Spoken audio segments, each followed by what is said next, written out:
Now we'll see turnover ratios. Now just try and understand, when we say about turnover, we are talking about sales. All the things we want to result into sales. Unless and until you have higher sales, you will not get higher profit, right? So whenever we are talking about efficiency or activity ratios, we are talking about all the things we are mostly comparing with the sales. And just try and understand what we are doing. We are trying to find out how many times your sales are compared with different things, right? Just see first, debtors turnover ratio. What this ratio is? So debtors turnover will help you understand how much times that debtors are paying you within a year. All the credit sales are at 12 lakh, okay? And on an average, people are paying you 1 lakh. So you can see easily 12 times this ratio will be. What does it mean? Customers or debtors are paying you 12 times in a year. If I'll ask you, if they are paying you 12 times, what is the collection time? 30 days. 30 days. Very good. 30 days, or we can also say equivalent to 1 month. So every month they may be paying. That is the reason why in a year you are getting it 12 times. If I say this ratio is 6 times, means in a year 6 times अगर pay कर रहे हैं, in that case you can understand collection time may be 2 months. This is how this ratio needs to be understood. So debtors turnover will talk about कितना efficiently आप collection कर रहे हो from the customers.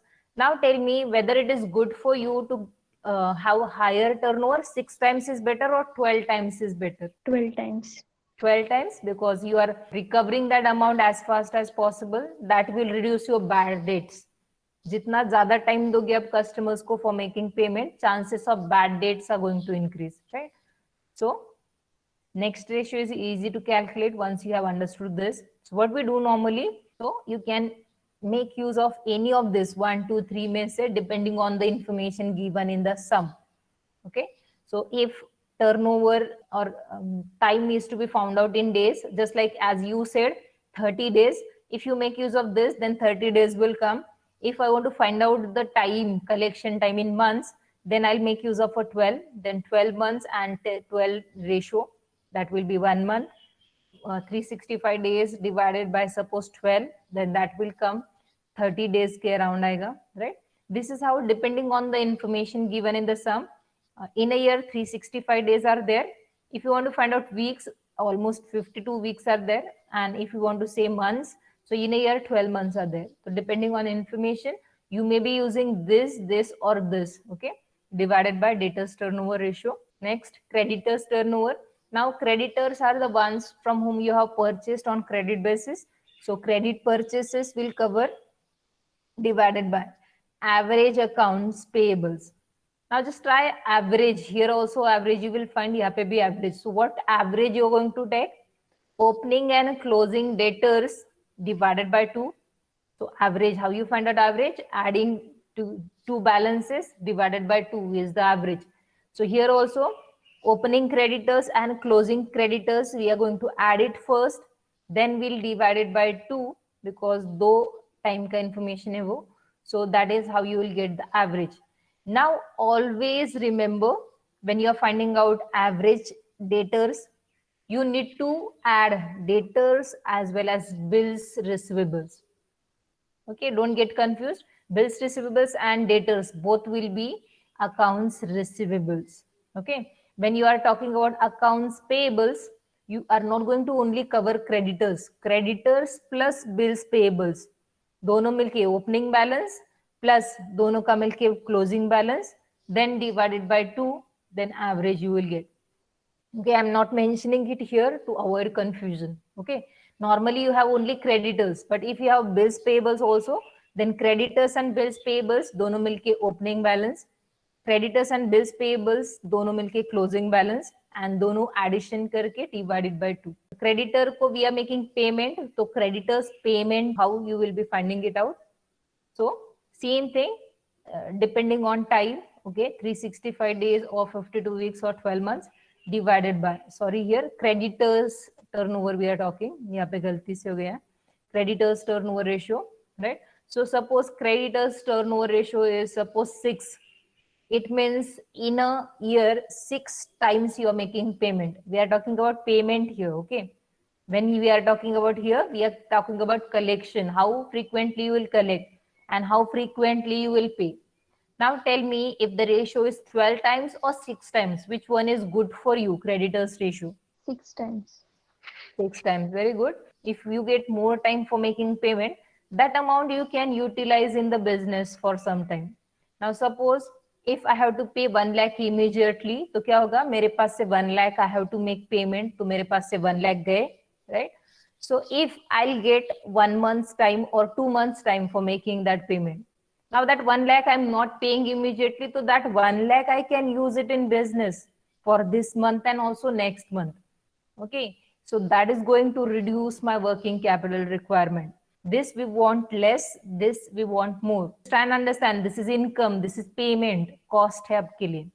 So this we want income, we want to be more, and expenses or payment we want to be less, because you will get more time and that money you can use for some time in the business. Okay, so inventory turnover, now you just try and understand this. We are considering on sales because customers are associated with sales. This we are considering with purchases because creditors or suppliers are related with purchases. Now we are finding out stock turnover. Stock is the amount of stock or inventory which you have maintained, which you haven't sold yet. So you haven't sold it yet, and that is the reason why we are going to consider cost of goods sold and not the actual sales. In the sum, if cost of goods sold you cannot calculate, in that case only you will calculate this ratio on sales. Otherwise, normally we calculate it on cost of goods sold. So we are only going to cover the cost factor. We are not going to consider profit involved in that stock. We are only talking about the investment done in the stock, and we are not talking about the income which it is going to generate in future, right? So average inventory, when we talk, average means opening inventory plus closing inventory divided by 2, right? Then how you will find out inventory holding time? Same way, this remains common, 1 to 3 formulas mein. Only when it comes to inventory holding time, we are going to divide it by stock turnover. When it comes to creditors payment, then we'll be dividing by creditors turnover. When it comes to debtors, then debtors turnover. Hope you understood these 3 formulas, because they are going to be there in your sums, right? So these are easy to understand. Now you can see what we are doing: working capital, fixed assets and current assets, and the total capital. All these are different. Working capital means only the amount of capital invested in the short term. When we talk about fixed assets, we are talking about investment done for long term. When we are talking about current assets, investment done for short term. When we are talking about capital, we mean total amount of capital invested. So when we talk about any of this turnover ratio, you can easily understand we are just finding out how many times sales are compared with the investment done in working capital, investment done in fixed assets, current assets, or in the total capital. Here you will find sales are 5 lakh, working capital is 1 lakh. So 5 divided by 1, 5 times means whatever amount you are investing in working capital, uske 5 times more hai sales. How much investment you have done in fixed asset? 10 lakh. How much is your sales? 10 lakh. Then 1 time hai. Jitna bhi investment kiya uske 1 time hai. Suppose 10 lakh you have invested, 20 lakhs are sales. Then 2 times. Just this expressed in the times ratio, right? So all the ratios, turnover ratios are mentioned in terms of times, right? Hope you understood all this. So any of the turnover ratio you can easily understand. Only thing you will compare with the sales, how many times sales are.